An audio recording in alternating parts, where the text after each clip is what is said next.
Welcome to Sleep Paralysis News. This is a brand new podcast where we're talking to people about the sleep paralysis phenomena. We're hearing people's stories and we're speaking to experts. I'm Sheila Price Brooks and I'm here with my co-host Cyrus. If you want to introduce yourself. Thank you. My name is Cyrus. I'm based out of Columbus, Ohio. I'm a filmmaker here. This would be our second episode. We have episode 1 out there on the YouTube channel. So you'll see what this is all about. If you missed the first episode, Sheila already touched on it. We're just networking with other people to figure out, the depth and the seriousness of sleep paralysis. So I'm talking to experts and sleep paralysis experiencers. So I'm honored to be on call with everybody. Wonderful.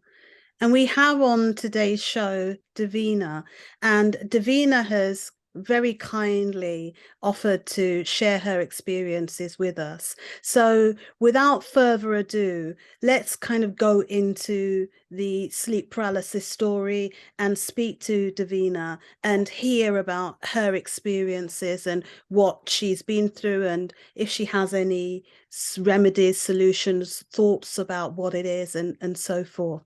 So Davena, do you want to talk to us then? What's happening to you in terms of sleep paralysis?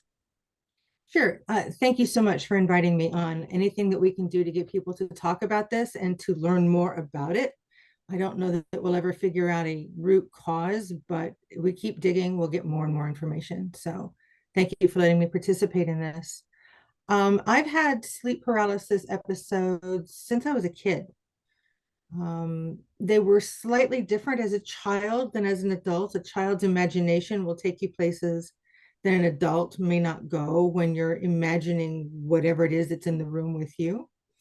But as an adult, it has always been the very stereotypical inability to move, massive fear and panic, the feeling of weight on the chest. For me, it has always been a human that has been in the room as far as what I thought was coming to hurt me. It's always been a man, because in my mind, aliens and demons do not exist on the physical plane, but people with bad intentions do. And so that is where my fear is people with bad intentions. So that is what I have always experienced. It's always been when I sleep on my back. So I don't have that very much anymore because I choose not to go to sleep starting on my back. I've made that conscious choice to start on one side or the other, and I never have sleep paralysis when I'm laying on my side. So it's been a little bit longer since I've had my last experience. And as I was saying in my emails with Sheila, the thing that has been able to pull me out the last few times is I get really angry. Fear keeps me paralyzed in my daytime life and in my dreams. Fear paralyzes me. But if I can get angry, then I can move. And so when I'm experiencing sleep paralysis, I find if I can get angry that this person has the temerity to be in my house without my permission, or if I can get angry that my husband is sleeping through this and how dare he sleep through this and make me experience this all by myself, I can move enough to try and wake my husband up. That's the goal, is move one finger to push him, to wake him up. And then of course it snaps. Once you move anything, it snaps and you're done. And you're laying there with the adrenaline after rush and all experiences that I've had. Okay, so when was the last time you had an episode? Probably about 5 or 6 years ago. Okay, and can you they often always actually, yeah. Yeah. Go ahead. I was going to ask you to talk us through a recent episode, or maybe one that is prominent in your mind. Talk us through the episode. So, for example, you'd go to bed. Where were you sleeping at the time? Was it day or was it night? From there, go through it with us. Sure, I'd be happy to. So one that I remember very clearly is we had gone to bed. It was a period of a fair amount of stress in my life, changing jobs, those kinds of stressors, you know. Went to bed. I was feeling a little angsty when I went to bed. Laid on the side of the bed away from the door, which is my habit. I don't like laying in the position closest to the door, so I laid on the side of the bed, Mm. farthest from the door. Um, and I could feel the presence of something in the room. That nebulous sense you get that you're being watched or that there's someone or something there. I again was on my back. I'm absolutely paralyzed. I cannot move.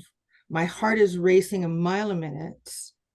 Um, I feel like I've got weight on my chest. It feels very oppressive. It feels very heavy. In fact, my whole body feels like there's weight on me. And I can sense in the room, I can see in the room where the light is coming in through the window. I can see the shadows in the room. And I perceive that there is a figure of a man. They're never distinct. And in this case, that's true. It was not a distinct figure of a man, more of a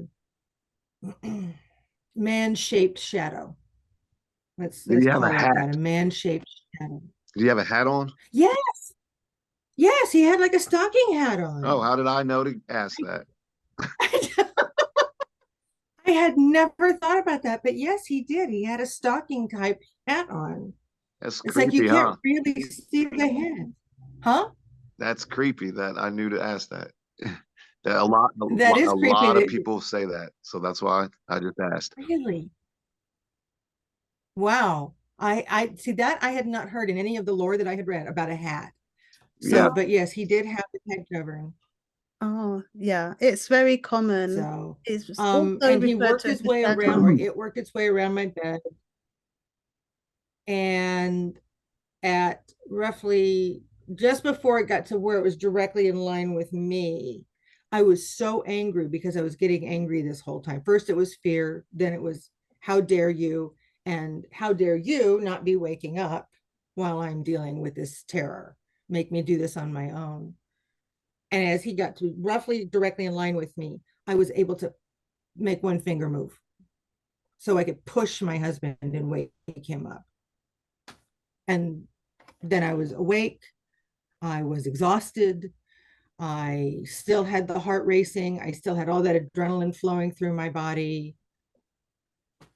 It's horrifying. I mean, you leave these episodes when you finally can get out of it, exhausted, very anxious, that lingering feeling of dread. Um, you don't want to try and go back to sleep because you don't really know what this is unless you've been studying it. And once you've been studying it, you know what it is. You can get up, you can burn off that adrenaline, and you can go back to sleep. And I just make sure to shift position. Okay. And what do you think it is? I think it's a neurological issue. I think it's related to the type of, for me, it's related to the type of insomnia that I have. I don't remember what my neurologist called it, but I have a type of insomnia where I am technically asleep. If you put all the sensors on me, I am in sleep mode, but my brain tells me I'm awake, and I can tell you what's going on in the room. I can tell you where the light is. I can tell you where each cat is, and I'm accurate. So I'm in that liminal state between sleep and wake for a much longer period than most people are. And that's when that happens. So for me, they feel like they're related. Okay, it does sound also, I mean, what you've just said, where you're physically sleeping, but you're awake and you can see Mm-hmm. what's going on and it can be validated. It sounds a bit like an out of body type of experience where you're able to, like your consciousness is able still to go around and see what's happening. It does sound a bit like that, you know? But tell Yeah, me, yeah. are you afraid to sleep at all now? Hmm. I refuse to let it make me afraid. Okay. Okay. But you put in place some practices like not sleeping on your back and Right. things like that to try and stop it happening again. Yeah, if I'm feeling, I have kind of looked back at all the different times when I had it as an adult. I discount the ones as a kid because I can't remember where I was as far as my headspace and that sort of thing. So I don't really count those when I'm looking at my experiences with sleep paralysis. But as an adult, I've always been in a period of high stress. I've always been on my back. Um, and so I've looked at all of these things and said, okay, what can I do to not allow them to combine and put me in a situation where I'm adding stress to my life rather than removing stress.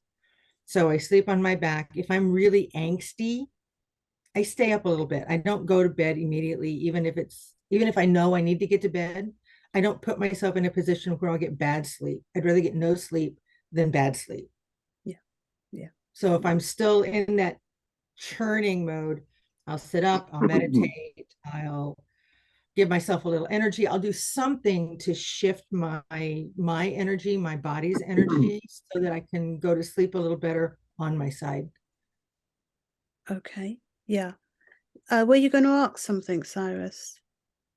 Yeah. So, who was the first person you told, however age you were? Who was the first person you told, and did they believe you when you tried to explain your experience? The first person I told was my mother, and she believed that I saw something, but I think she is more inclined to think it was a ghost because she has seen ghosts. And so that is her experience. That's where she went with that as a And kid. how old were you when you told her? I don't know, 8 maybe. Oh, I'm not wow. good at remembering ages, but maybe younger, maybe 6, Wow. maybe 6. So, but as an adult, because none of the people who knew me as a kid would know me as an adult other than my family. The first person I told was my husband, and he absolutely believed me. Um, because I didn't believe once I was awake that there had been a physical presence in the room. Once I was awake, it was gone. I got up, I looked around, I knew there was nobody there. So I told him I had this weird thing that happened. And he absolutely believed that I had had this weird thing. He felt bad that he hadn't been there to help me. So I have always felt supported by the people in my life in one way or another with this. I've never felt disbelieved or dismissed. When you has your husband mentioned that he notices anything about you when you're sleeping and having one of these experiences? Or does he just see you as sleeping? He's normally already asleep. He Okay. falls asleep way faster than I do. So he's not normally awake when this is happening. Okay. All right then. So let me ask you about stigma. Do you feel as though there's a stigma attached to the having sleep paralysis and talking about it and stuff? I think there is in some circles. I like to hang out with people who are much more open to alternate states of consciousness, who are open to expanding your horizons, that sort of thing, and folklorists. And so we're groovy with all of that. There's no stigma, there's curiosity. Ooh, what is this? What causes this? How can we stop this? What does this mean? Does everybody have the same set of experiences? Can we find a commonality? That's where the people that I hang around with want to go. Yeah. But I do know that there are people in my country who would not be cool with that, Yeah. who would absolutely think that it was either satanic or an unhealthy spirit, or that you, God forbid, you ever had any kind of a drug problem. It must mean you're back on drugs. All of those things do exist in the culture at large. I am lucky enough that none of the people that I associate with feel that way. That's good. Did you tell your doctor about these experiences? My neurologist is fascinated. Mm, yeah. Again, very curious. Ooh, what is this? Yes, I know about this, but we don't really know what's causing it and that sort of thing. He said, but let's take a look at the various things going on in your head physiologically and wonder if we can find correlation. That's all what he's about, is finding correlation. Okay. Okay. At least he's willing to admit that he doesn't know what causes it, but he's willing to Yeah. explore and find out, which is Yes. good. And he wants me to engage in the practice of lucid dreaming. Oh, he does. He's actively wanting me to do that. That's very So interesting from a neurologist. yes. Yeah, that's the crossing of two kind of powerful areas, the medical community and what would we say, the spiritual community. Yeah. Wow. That's Yeah, really good. And that's encouraging. It's good very to much so. hear, that's exciting.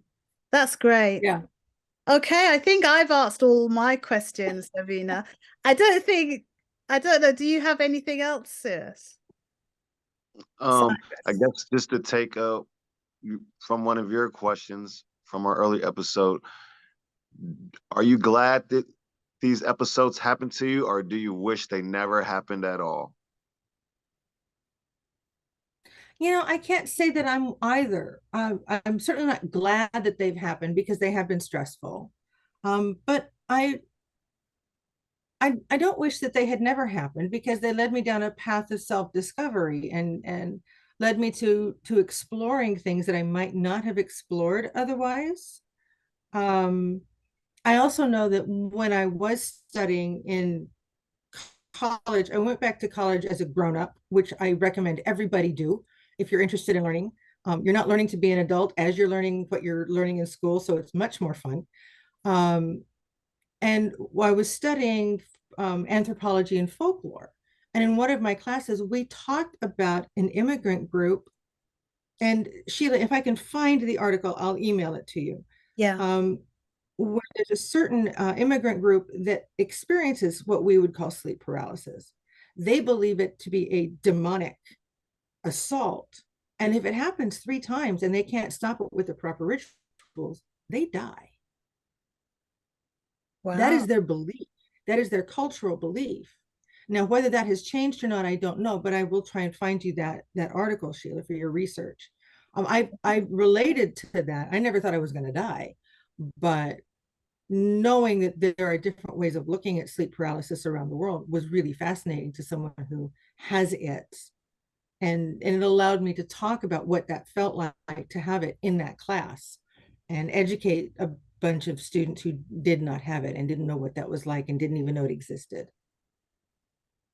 Yeah, so That's, yeah. extremely curious.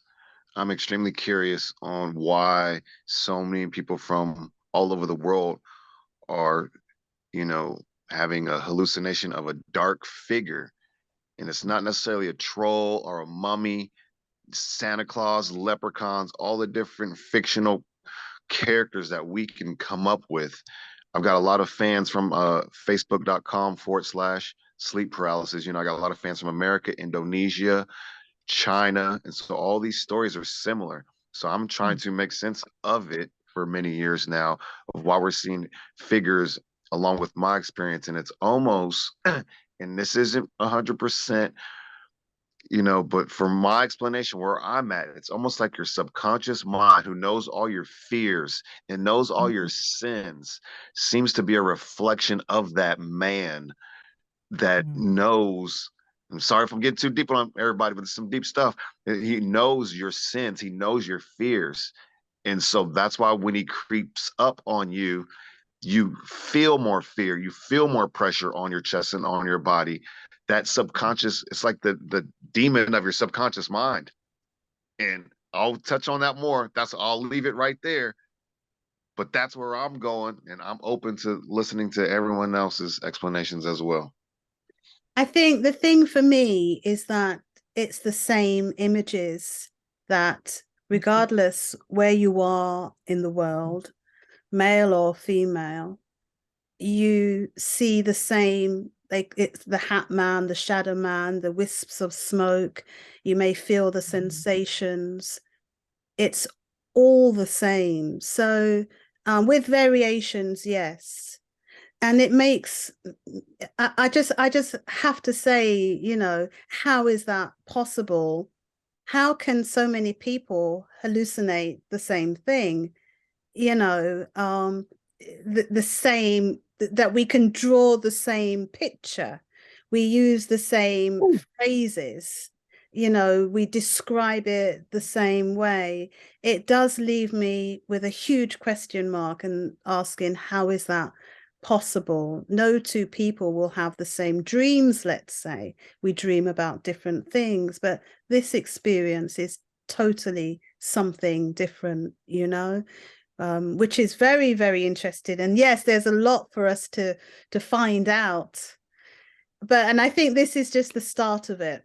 We're starting to open the door, giving permission for people to speak openly about it and share their stories, you know, and it's only by doing that that we can see the commonalities. And there are commonalities. There's many more for us to find out. Great. Yes. I think there are more things in common among those of us who have this than there are separate. Yeah, but it's what is that? There's something very unique, to the extent that I've spoken to some people who said they've seen it as a gift in their life. Like you, Davena, it's brought them to a new place of awareness, spiritual awareness, for want of a better word. They feel more connected. They feel like there is more to life.